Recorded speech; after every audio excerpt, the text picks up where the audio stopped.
காதல்னு பாலாஜி சக்திவேல் சார் படம் ஒன்று வந்துச்சு, அந்த வைப் வருது, ஏன்னு தெரியல. அந்த வெள்ளையா இருக்காரு எப்படி பண்ணுவார், இதே பிரச்சனை தான் bro எனக்கும். எங்கே போனாலும் வெள்ளையா இருக்க வெள்ளையா, நானும் பல வாட்டி நினச்சிருக்கேன் வெள்ளையா போடுறது ஏன் தப்பா. இந்த படம் ஒரு பருத்தி வீரன் மைனா மாதிரியான ஒரு பாதிப்பை உங்க எல்லாருக்குமே கொடுக்கும், நல்ல விதத்துல. எல்லாருக்கும் வணக்கம். ஆக்சுவலாக இந்த படம் வரும்போது ரகுநந்தன் சார் தான் இன்வைட் பண்ணியிருந்தார். ஸோ வந்து பார்க்கும்போது விஷுவல்ஸ் அண்ட் மியூசிக் எல்லாமே ரொம்ப சூப்பராக இருந்துச்சு. எனக்கு என்னமோ இந்த காதல்னு பாலாஜி சக்திவேல் சார் படம் ஒன்று வந்துச்சு, அந்த வைப் வருது, ஏன்னு தெரில. ஸோ அந்த மாதிரி ஒரு ஃபீல் இருக்குது எனக்கு. அந்த படம் பார்க்கும்போது இதே மாதிரி ஒரு ஃபீல் இருந்துச்சு. ப்ளஸ் இதுவுமே அந்த ஒரு ஃபீல் கொடுக்குது. நான் நம்ம கௌஷிக் பிரதர்ட்டையும் கேட்டேன், அவரும் ரொம்ப நல்லா வந்திருக்கு எல்லாமே சொன்னார். ப்ளஸ் மியூசிக் வந்து ரொம்ப ஒரு ப்ளஸ்ஸாக இருக்குது. ரகுநந்தன் சார் வந்து ரொம்ப நல்லா பண்ணியிருக்காரு. விஷுவலாகவுமே அந்த போஸ்டர்ஸ்லாம் பார்க்கும்போது ரொம்ப சிம்பிளாகவும் டிசைன்ஸ் ரொம்ப நல்லா இருந்துச்சு. யார் பண்ணான்னு கேட்கும்போது கேமராமேனே தான் பண்ணாருன்னு சொன்னாங்க. ஸோ அவர் மல்டி டாஸ்கிங் பண்ணியிருக்காரு, ரொம்ப நல்லா இருக்குது. விஷுவல்ஸுமே ரொம்ப நல்லா இருக்குது. ஸோ ஓவராலாக இது ஒரு நல்ல பெரிய, எப்படி ஒரு காதல் பெரிய ஹிட் ஆச்சோ அந்த மாதிரி ஹிட் ஆகும்னு சொல்லி விஷ் பண்ணுறேன். Thank you so much. அனைவருக்கும் வணக்கம். ஆக்சுவலி ரொம்ப நாள் கழிச்சு இது மாதிரி ஃபங்க்ஷனில் மீட் பண்ணுறேன். ஒரு ஃபங்க்ஷனில் மீட் பண்ணுறேன். அண்ட் இங்கே நிறைய பேர் சொன்னாங்க லைக் இது ஒரு சின்ன படம் அப்படின்னு சொல்லிட்டு. ஆனால் இந்த சின்ன படத்தை இந்த இயக்குனர் வந்து எப்படி தான் பல பேர்கிட்ட சொல்லியிருப்பாங்க அந்த கதையை. நிறைய பேர் வந்து இல்லை சார் இதில் ரிஜெக்ட் பண்ணி ஃபைனலாக ஒரு ப்ரொடியூசர் பிடிச்சிட்டிங்க. நீங்கள் வந்து ஃபஸ்ட்டு ப்ரொடியூசர் தான் தேங்க் பண்ணணும். பிகாஸ் இந்த மாதிரி படத்தை வந்து அக்செப்ட் பண்ணி அங்கே வந்து நம்மளை நம்பி ஒரு ப்ரொடியூஸ் பண்ணுறது வந்து ரொம்ப ரொம்ப கஷ்டம். ஸோ ப்ரொடியூசருக்கு நான் என்ன சொல்கிறேன்னா, நீங்கள் ஒருத்தருக்கு வந்து ஒரு லைஃப் கொடுத்துருக்கீங்க அப்படின்னு தான் சொல்லுவேன். ஏன்னா இந்த படம் வந்து கண்டிப்பாக நல்லா வந்திருக்கு, கண்டிப்பாக நிறைய நாள் ஓட போகுது. அண்ட் டீமுக்குமே ரொம்ப எனர்ஜெட்டிக்காக பண்ணுறாங்க. எனக்கு வந்து பிரதிபா அவங்க நல்லாவே தெரியும். ஏன்னா ரீல்ஸில் நான் பார்ப்பேன், பயங்கரமாக டான்ஸரு, அப்புறம் இந்த ரேப்லாம் பண்ணுவீங்களே, பயங்கரமாக எக்ஸ்ட்ராடினரி டேலண்டட். நீங்கள் எனக்கு தெரியும், நீங்கள் ஸ்மால் ஸ்க்ரீனில் பண்ணும்போதே நீங்கள் எங்கேயாவது படத்தில் பண்ணுவீங்க அப்படின்னு உங்களுக்கு நான் பார்த்துட்டே இருந்தேன். கரெக்டாக பண்ணிட்டீங்க. அண்ட் ஹீரோ சொல்லணும் கௌஷிக்கு.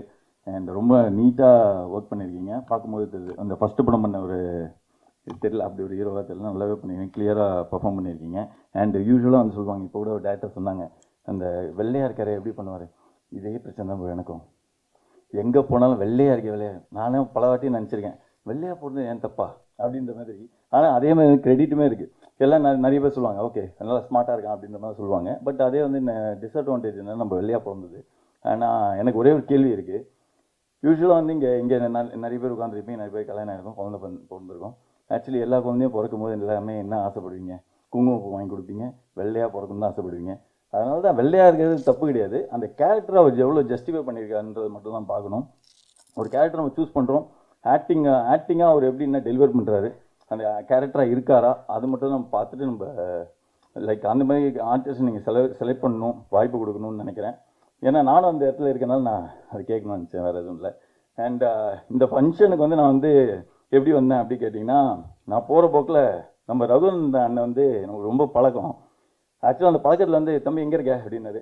நான் போயிட்டுருக்கேன் அப்படி சொன்னேன். உடனே இங்கே வாங்க, ஒரு லேபில் வாங்க, ஒரு ஒர்க் இருக்குது அப்படின்னாரு. என்ன ஒர்க்குன்னு பார்த்தா இவ்வளோ பெரிய ஃபங்க்ஷனில் எனக்கு கூப்பிட்டு வச்சுருக்காரு. ஆக்சுவலி ஆனால் ஒரு பயங்கரம், நீங்கள் பார்க்கும்போது ரொம்ப ஸ்ட்ரிக்டாக தெரியும். ஆனால் ஒரு குழந்தை அவர். ஆனால் அவர் பயங்கர காமெடி பண்ணுவார். நாங்கள் வந்து எங்களுக்கு பயங்கர ரேப்பாக இருக்கும். 1 hour ஃபோன் பேசுவோம், ஃபுல்லாக ஃபன் பண்ணுவார். ஸோ ரகுநந்தன் சார் வந்து எனக்கு தெரிஞ்சு இந்த டிஓபிலாம் ரொம்ப டிஓபி எடிட்டர் ரொம்ப யங்ஸ்டராக இருக்காங்களே, அவர் உங்கள் கிளாஸ்மேட் தான் நீங்கள். அதனால் பயங்கர சில் டைப். ஆனால் நீங்கள் வெளியில் உட்காரவேண்ணா, தைரியமாக உள்ளே போகலாம். சார் என்ன சார் என்ன பண்ணுறீங்க அப்படி போயிருங்கல்ல. ஸோ அதனால் அந்த ஒரு பழக்கம் சொல்லி எனக்கு 10 வருஷமாக தெரியும். நான் ஒரு படம் பண்ணேன் ஆக்சுவலி, அதுலேருந்து தான் எனக்கு பழக்கம் அண்ணனை. ஸோ நம்ம ஒரு படம் பண்ணும்போது என்னாச்சுன்னா, நம்ம இயக்குனர் வந்து வித்தியாசமான ஒரு இயக்குனர், நல்ல இயக்குனர் நம்ம சார். அப்போது ஸோ இல்லை அது பேர் சொல்கிறேன். அதாவது சார் வந்து நிறைய மெலோடி, இப்போ எல்லாமே ஒரு ஃப்ரெஷ்ஷாக நிறைய சாங் கொடுத்துருக்காங்க, பார்த்துருப்பீங்க மெலோடிலாம். அது அந்த வில்லேஜ் டைப்பில் வந்து மிரட்டிடுவார். அது ஃபோக் நம்பர் 1 இருக்கும் உள்ள. அது நம்ம படத்தில் வந்து ஒரு பாட்டு நம்மளுக்கு ஒன்று போட்டு கொடுத்துருக்கா அப்படி நம்ம இயக்குனர்கிட்ட. அப்போது அவர் சார் வந்து பார்த்துட்டு, இல்லை சார் எனக்கு இந்த மாதிரி தான் ஒரு பாட்டு வேணும் அப்படி கேட்டிருக்காரு. ஒரு படத்தை ரெஃபரன்ஸ் காட்டி, இதே மாதிரி தான் வேணுமா கன்ஃபார்மா அப்படி கேட்டு என்ன பண்ணுங்க, சரி போயிட்டு நாளைக்கு வாங்க அப்படி சொல்லிட்டு மறுநாள் கூப்பிட்டோன்னே அதே சாயலில் ஒரு பாட்டு போட்டு கொடுத்துட்டாரு. அந்த ஆளைப்பாறை ஆளை தானே அதே சாங்கு. ஸோ அது மாதிரி நீங்கள் என்ன கேட்குறீங்களோ அது பண்ணி கொடுப்பாரு. ஒரு டேரக்டர், மியூசிக் டைரக்டர், அதாவது டேரக்டரோட மியூசிக் டைரக்டர் அப்படி சொல்லலாம். அண்ட் தேங்க்ஸ், லைக் என்னோட வாழ்த்துக்கள் இந்த டீமுக்கு. கண்டிப்பாக அந்த படம் வந்து வெற்றி படமாகும். அண்ட் நிறைய ஸ்க்ரீன்ஸ் கிடைக்கணும்னு நான் வேண்டிக்கிறேன். ஏன்னா நம்மளுக்கு எப்போவுமே இந்த மாதிரி ஒரு சின்ன படமாக பண்ணிட்டா ஸ்க்ரீன்ஸ் கிடைக்காது. ஸோ ஒரு நம்மளுக்கு அந்த வாய்ப்பு கொடுத்துட்டு நம்ம ரொம்ப கஷ்டப்பட்டு ரிலீஸ்க்குலாம் வருவோம். அங்கே ஒரு சப்போர்ட் ஃபேக்டர் ஒன்று நடக்காது. கண்டிப்பாக இந்த மாதிரி டீமுக்கெலாம் நீங்கள் ஸ்க்ரீன்ஸ் கொடுங்க. கண்டிப்பாக நல்லா தான் இருக்குது படம். பார்த்தீங்கன்னா நீங்கள் எதுவும் குறையா சொல்ல மாட்டீங்க. பிக்சரேஷன் சரி, கேமரா ஒர்க்கு சரி, டேரக்டரும் நல்லா டெலிவர் பண்ணியிருக்காரு. நல்ல ஆர்டிஸ்ட் இருக்காங்க 2 பேருமே. ஸோ அதனால் நல்ல வாய்ப்பு கொடுங்க உங்களுக்கும். வந்து சக்ஸஸ் பண்ணுறது என்னோட வாழ்த்துக்கள். தேங்க்யூ. எல்லாருக்கும் வணக்கம். ஃபர்ஸ்ட்லி நான் இது வரைக்கும் ஒரு கன்செப்சுவல் ஷூட்டுன்னு நான் இது வரைக்கும் பண்ணதே இல்லை. சார் வந்து ரொம்ப மாசமாக ஹீரோயினை தேடி என்னுடைய ஃபோட்டோவை ரேண்டமாக பார்த்து தான் இது கிறிஸ்டினா அப்படின்னு சொல்லி சூஸ் பண்ணதா சொன்னார். So thank you sir. அதுக்கு அந்த கேரக்டருக்கு ஜஸ்டிஸ் பண்ணியிருக்கேன்னு நம்புகிறேன்.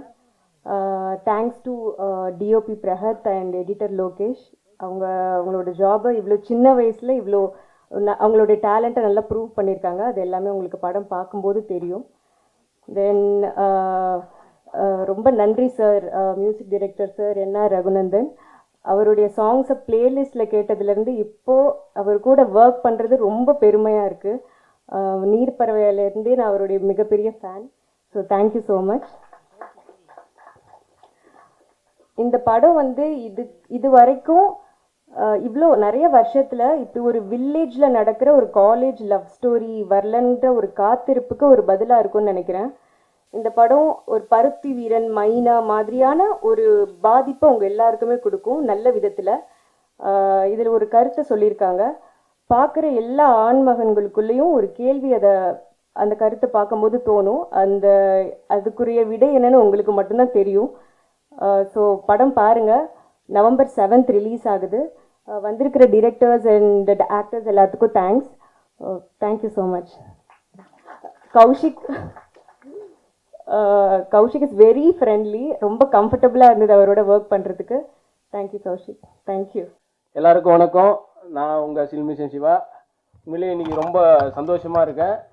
ஏன்னா நான் இந்த படத்தில் நானும் ஒரு பார்ட்டாக இருக்கிறேன்றது எனக்கு ரொம்ப மகிழ்ச்சியாக இருக்குது.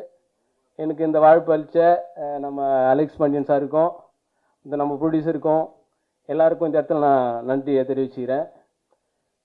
உண்மையிலே நான் விஜய் டிவிலேருந்து இப்போ திரும்ப படத்தில் பெரிய படத்துலையும் பண்ணியிருக்கேன், சின்ன படத்துலையும் பண்ணியிருக்கேன், எல்லா படத்துலையும் அப்படி பண்ணிகிட்ருக்கேன்.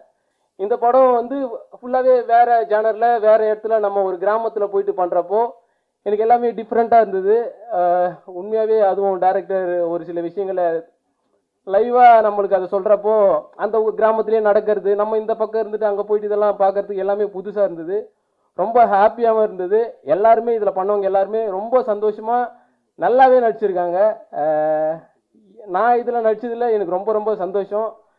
இந்த படத்தை உங்கள் படமாக நினச்சி இது ஒரு ஃபேமிலி படம் தான். எல்லாருமே வந்து மறக்காமல் தேட்டரில் போயிட்டு ரொம்ப சந்தோஷமாக என்ஜாய் பண்ணி பார்க்கலாம். எல்லாமே நம்ம குடும்பத்தில் என்னென்ன கதை நடக்குமோ அந்த மாதிரி கதையை தான் ஒரு ரியலாக எடுத்திருக்காரு நம்ம டைரக்டரு. உண்மையிலே ரொம்ப சந்தோஷம். நீங்கள் எல்லாருமே இந்த படத்திற்கு ஒரு நல்ல ஒரு ஆதரவு தரணும்னு நான் இங்கே வேண்டி கேட்டுக்கிறேன். ரொம்ப சந்தோஷம். கண்டிப்பாக இந்த வெற்றி படமாக இல்லை வெற்றி விழாவில் திரும்ப நாங்கள் சந்திப்போம்னு நான் நினைக்கிறேன். ரொம்ப ரொம்ப சந்தோஷம். எல்லாருக்கும் நன்றி. எல்லாருக்குமே ரொம்ப ரொம்ப நன்றி.